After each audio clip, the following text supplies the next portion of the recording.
శ్రీవారి కారం, శ్రీవారిని ప్రేమించే వారి కోసం. శ్రీవారి spices, chilli turmeric coriander powder. శ్రీవారి కారం, శ్రీవారిని ప్రేమించే వారి కోసం. నిన్న రాత్రి సమయం లోపల జరిగినటువంటి ప్రమాదానికి ముఖ్యంగా షార్ట్ సర్క్యూటే కారణం అని చెప్పి తెలుస్తున్నది. ముఖ్యంగా ఇక్కడ మనకు ఏవైతే షాపులు ఉన్నాయో దాదాపుగా ఇవన్నీ కూడా లైన్ గా ఉంటాయి. ఒకదానికి తర్వాత ఒకటి ఉన్నటువంటి నేపథ్యం లోపల ఇక్కడ అన్ని కూడా ఇనుప రేకులతో కూడినటువంటి షాపులు వేసుకుంటూ ఉంటారు. ఇక్కడ పెద్ద ఎత్తున కూడా సమ్మక్క సారలమ్మ జాతర సమీపిస్తున్నటువంటి నేపథ్యం లోపల పెద్ద ఎత్తున కూడా ఇటు షాప్ లోపల మొత్తం సామాన్ తీసుకొచ్చుకొని భద్రపరుచుకున్నారు. ఎందుకంటే వీళ్ళకు ఇటు కొండగట్టు హనుమాన్ జయంతితో పాటుగా సమ్మక్క సారలమ్మ జాతర లోపల బిజినెస్ ఎక్కువగా నడుస్తున్నది. ముఖ్యంగా చూసినట్లయితే ఏదైతే ఈ దుకాణ సముదాయం ఉన్నదో మనకు కనబడేటువంటి దుకాణ సముదాయము ఇక్కడనే షార్ట్ సర్క్యూట్ జరిగిన తర్వాత ఒక్కసారిగా మంటలు అంటుకున్నాయి. ఈ మొత్తం కూడా వ్యాపించినట్టుగా తెలుస్తుంది. రాత్రి 11 గంటల సమయం లోపల ఒక్కసారిగా మంటలు చెలరేగడంతో అయితే అసలు ఏమైంది అనేటువంటి కోణం లోపల ఇక్కడ ఉన్నోళ్ళు అందరూ కూడా బయటకు పరుగులు తీసినటువంటి పరిస్థితి. ముఖ్యంగా పెద్ద ఎత్తున కూడా సామాన్ ఇక్కడికి రావడం జరిగింది. ఇందులోపల భద్రపరుచుకున్నటువంటి సమయం లోపల షార్ట్ సర్క్యూట్ జరగడంతో దాదాపుగా 20 షాపుల వరకు కూడా మొత్తం షాప్ లోపల ఉన్నటువంటి సామాన్లన్నీ కూడా ధ్వంసమైనటువంటి పరిస్థితి. అదేవిధంగా ఇందులోపల కొంతమంది విద్యార్థుల యొక్క సర్టిఫికెట్లు కూడా మొత్తం మంటల లోపల కాలిపోయినాయని ఇక్కడ చెప్తున్నటువంటి పరిస్థితి ఉన్నది. ఇక్కడ మన కొంతమంది బాధితులు ఉన్నారు. అసలు రాత్రి ఏం జరిగింది అనేటువంటిది అడిగి తెలుసుకుందాం. ఏం జరిగిందండి అసలు? అంటే ఎన్ని గంటల సమయం లోపల ఇక్కడ అయింది? ఎందుకు మంటలు వ్యాపించాయి? సార్ 10-10:30 సుమారుకి మేము షాప్ బంద్ చేసుకున్నాము, పడుకున్నాం సార్. దుకాణం అంటుకుంటుంది, మంటలు వేస్తుంది అని చెప్పి ఒకటే గొడవ లెక్క మనకు వినబడ్డది. మేము వెంటనే బయటకు వచ్చినాము. బయటకు వచ్చి నీళ్లతోని మంటలను ఆర్పే ప్రయత్నం చేసినాము. కానీ అది ఆరడానికి అంటే ఆరిపోవడం లేదు. మనం ఎంతెంత ప్రయత్నించినా కానీ అవి మంటలు ఇంకా ఎక్కువ వ్యాపిస్తున్నాయి. మేము వెంటనే మా ఇంట్లోకి పోయినాము. అవి మా బిడ్డ ఇప్పుడు BTech sir, BTech final year. ఆమె సర్టిఫికెట్లు, మళ్ళీ ఇప్పుడు మా అమ్మాయి పెళ్లి కోసము దాచిన కొంచెం ఇప్పుడు ఫైనల్ ఇయర్ కదా సార్. ఇంకో సంవత్సరం 2 సంవత్సరాల లోపల పెళ్లి చేద్దామని ఒక ఆలోచన ఉంది. ఇంత బంగారం అంటే ముందు నుంచే 1/4 తులము 1/2 తులము ఇట్లా కొనుక్కుంటూ పెట్టాను సార్. ఆ బంగారం ఎంత బంగారం? ఒక 3 తులాలు 3 తులాలు బంగారము. మళ్ళీ ఇప్పుడు సీజన్ కదా సార్, సామాను అంటే కొంచెం ఎక్కువనే సామాను తీసుకున్నాము. మళ్ళీ కొంచెం క్యాష్ కూడా పోయింది సార్. క్యాష్ కూడా మేము తీద్దామని లోపల వేసరికల్లా మా షాప్ వరకల్లా మంటలు వచ్చినాయి. ఇక మేము బతికితే చాలనుకునే ప్రయత్నం లోపల మేము బయటికి కట్టుబట్టలతో బయటికి రావడం జరిగింది సార్. అందులో మా బిడ్డ సర్టిఫికెట్లు కానీ క్యాష్ కానీ ఆ బంగారం కూడా కనబడకుండా అయిపోయింది సార్. అది మొత్తము ప్రతిది కూడా ఇత్తడి కానీ బంగారం మొత్తము కరిగిపోయింది. ఆనవాళ్ళు లేకుండా రూపురేఖలు కనబడకుండా అయిపోయింది సార్. మనకు జరిగినటువంటి సంఘటన లోపల ఇక్కడ మొత్తం కూడా కాలిపోవడంతో ఏడుస్తున్నారు, కన్నీరు మున్నీరుగా విలపిస్తున్నారు. మనం ఇక్కడ విజువల్స్ లోపల చూడొచ్చు. ఒక్కొక్క దృశ్యాలను మొత్తం కూడా ఏడుస్తున్నటువంటి పరిస్థితి అయితే మనం చూడొచ్చు విజువల్స్ లోపల. వీళ్ళంతా కూడా సామాన్ లోపల కాలిపోవడంతో అయితే ఏడుస్తున్నారు. ఏమైందమ్మా రాత్రి?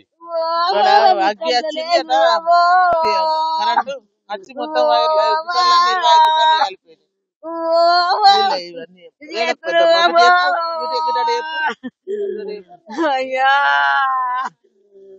అయ్యా మా ఇల్లు మునిగింది. అయ్యో అయ్యా అయ్యా మా బంగారం అంతా వేయింది. అయ్యో అయ్యా అయ్యా మా గట్ట బట్టలన్నీ వేయినాయి. అయ్యో అయ్యా అయ్యా నా పిల్లలు తగ్గిర్రు. అయ్యో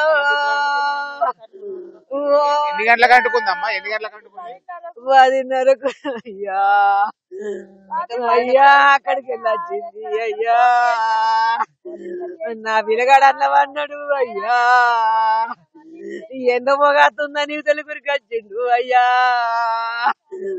అయ్యా తీర్చడానికి పొగంతా చీకటి అయింది. అయ్యా అయ్యా అయ్యా మేము ఎట్లా బతుకుడు? అయ్యో అయ్యా ఎంత సామాన్ ఉంటదమ్మా లోపల? అయ్యా కాగితాలు ఉన్నాయి. నా కొడుకు నిన్న 1,00,000 రూపాయలు తెచ్చిండు. అయ్యా ఇంకా పైసలు కూడా ముందుగా ఉంటే సామాన్ తెస్తున్నాను తెచ్చి పెట్టుకున్నది. బంగారం కూడా బాగానే ఉన్నది. అయ్యా అయ్యా అయ్యా 4-5 తులాల బంగారం ఉన్నది అయ్యా. నా పిల్లగాని చేతులు వ్యాధికి కోలుతున్నది అంటుంది అయ్యా. ఓ అయ్యా, ఓ అయ్యా, మాకు తిండికి లేకుండా బాయనా అయ్యా. ఓ అయ్యా, ఓ అయ్యా, నాకు ఒక కొడుకు అని అయ్యో. అయ్యా, నాకు 35 ఏళ్ళ కొడుకు చచ్చిపోయింది అయ్యా. అయ్యా, ఆడదన్న కాలేదు అయ్యా. అయ్యా, ఈ కొడుకు దాస్తాడు అనుకున్నావు అయ్యా. ఓ అయ్యా, ఓ అయ్యా, మా బతుకు ఎట్లా అయ్యా. అయ్యా, మాకు సాధ కాకుండా అయింది అయ్యా. చూడొచ్చు మనకు అంటే మొత్తం కన్నీరు మున్నీరుగా విలిపిస్తున్నటువంటి పరిస్థితి చూడొచ్చు. మొత్తం షాపు లోపల ఉన్నటువంటి సామాన్ అంతా కూడా ఒక్కసారిగా కళ్ళ ముందే చేయడంతో అయితే కన్నీరు మున్నీరుగా విలిపిస్తున్నారు. ఎందుకంటే ఇవన్నీ కూడా బొమ్మలకు సంబంధించినటువంటి షాపులు ఉంటాయి. బొమ్మలకు సంబంధించినటువంటి షాపులు కాబట్టి ఒక్కసారిగా షార్ట్ సర్క్యూట్ కావడం వల్ల అంటుకోవడంతో అయితే దాదాపుగా 15 షాపుల వరకు కూడా మొత్తం పూర్తిగా కాలి ధ్వంసమై అయినటువంటి పరిస్థితి. మొత్తం రాత్రి 10:30 సమయం లోపల ఈ సంఘటన చోటు చేసుకున్నది. 10:30 సమయం లోపల ఒక్కసారిగా మంటలు ఎగిసి పడడంతో వీళ్ళకు ఏం జరిగింది అనేటువంటిది అయితే అర్థం కాని పరిస్థితి. అంటే అమ్మ ఎన్ని గంటలకు నిన్న రాత్రి సమయం లోపల ఎన్ని గంటలకు మంటలు అంటుకున్నాయి, అసలు ఏమైంది? సార్ 10:30-11 మధ్యలో జరిగింది. అయితే కొంచెం అలికిడి వినబడ్డది. వినబడేసరికి ఏమైంది మరి ఎలుకలా మరి ఏంటిది ఏమో సౌండ్ వినబడుతుందని వచ్చిన. మా తమ్మునికి చెప్పిన, అరే సౌండ్ వినబడుతుంది ఏంటిదా చూడరా అని చెప్పిన. మా వాడు బయటకు పోయి అక్క ఇట్లా మంటలు బాగా అన్నల దుకాణాలకి ఇదవుతున్నాయి, లేవనగానే ఏమైందిరా అని వీడు మా తమ్ముడు.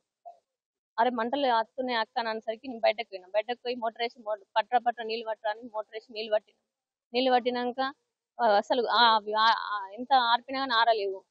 ఫైర్ ఇంజన్ ఫోన్ చేయరా అని మొత్తుకున్నాక పక్క పొంటి వాళ్ళు కూడా మేము ఒరుడికి లేచి ఆ ఫోన్ చేస్తే వాళ్ళు మేము అన్న టైంకి రాలేదు, గంట లేట్ ఏమో అయింది. ఒక్కొక్క దుకాణము మంటలు అంటుకొని ఇక్కడ నుండి మొత్తం లోపల ఒక్కొక్క దుకాణంలో ఏం లేకుండా 5-6 లక్షల దాకా.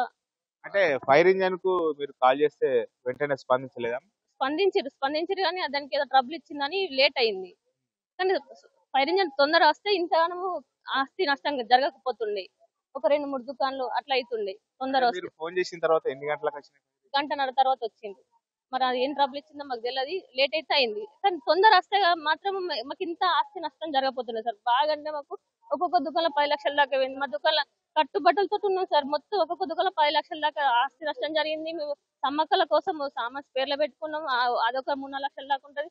దుకాణం మీద అయితే గాజులు అయితే 2 లక్షల దాకా ఉంటాయి. బొమ్మల సామాన్ అయితే ఒక 3 లక్షల దాకా ఉంటాయి సార్. అన్ని దుకాణాలలో స్పేర్లోనే ఉంది ఇప్పుడు సామాన్. 2 నెలలు మాకు సీజన్ ఉంది కాబట్టి బాగా మాకు ఆస్తి నష్టం జరిగింది సార్. మీరు మాకు ఆదుకోవాలి. మా తమ్ముని సర్టిఫికెట్లు నా పిల్లలు ఏమున్నాయి?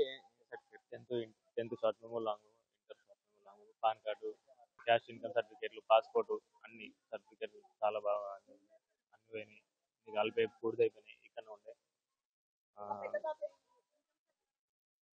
మా అల్లుళ్ళై చాలా ఉండే కూడా. నేను ప్రెగ్నెన్సీ ప్రిపేర్ అయితే ఆ బుక్స్ కూడా ఖరాబ్ అయినాయి, కాలిపోయినాయి. చాలా బాగా బుక్స్ ఉండే. నేను ఆర్ఆర్బీ కూడా బుక్స్ అని కాలిపోయినాయి. ఇది సర్టిఫికెట్లు కూడా ఇంట్లో భద్రపరుచుకున్న సర్టిఫికెట్లు కూడా అన్ని కూడా మొత్తం కాలిపోయి మొత్తం బూడిద అవడంతో అయితే కన్నీరు మున్నీరుగా విలిపిస్తున్నారు. అసలు అంటే ఒక్కసారిగా జరిగినటువంటి సంఘటనతో అయితే విసిపోయారు. తర్వాత ఒక షాప్ అంటుకోగానే ఫైర్ ఇంజన్ కు జగిత్యాల లోపల ఉన్నటువంటి ఫైర్ ఇంజన్ కు కాల్ చేశారు. కానీ ఆ ఫైర్ ఇంజన్ చిన్న ప్రాబ్లం వల్ల ఇక్కడికి రావడానికి దాదాపుగా 1:30 పైగా సమయం పట్టడంతో అయితే ఇటు ఆలస్యం అవడం వల్ల మొత్తం కూడా ఒకదానికొకటి షాపులు అంటుకొని అన్ని కూడా ఖాళీ, మొత్తం కూడా ఏం ఆనవాళ్ళు లేకుండా మొత్తం బూడిద అయినటువంటి పరిస్థితి. సమ్మక్క సారలమ్మ పండుగ నేపథ్యం లోపల పెద్ద ఎత్తున కూడా సామాన్ ఇక్కడికి తీసుకొని రావడం జరిగింది. అవన్నీ కూడా కళ్ళ ముంగటే మొత్తం కూడా ఖాళీ బూడిదైపోవడంతో అయితే కన్నీరు మున్నీరుగా విలిపిస్తున్నారు. ఇప్పటికైనా ప్రభుత్వం స్పందించి తమకు ఆదుకోవాలని చెప్పి కోరుకుంటున్నటువంటి పరిస్థితి అయితే కనబడుతుంది. ఈ సంఘటన పైన కేంద్ర మంత్రి బండి సంజయ్ కూడా స్పందించారు. తక్షణ సహాయంగా చేయాలని చెప్పి జిల్లా కలెక్టర్ ను కూడా కోరినటువంటి పరిస్థితి అయితే కనబడుతుంది. ఇది ఇక్కడ ఉన్నటువంటి తాజా పరిస్థితి. కెమెరా పర్సన్ అంజితో శ్రీనివాస్, బిగ్ టీవీ, కొండగట్టు.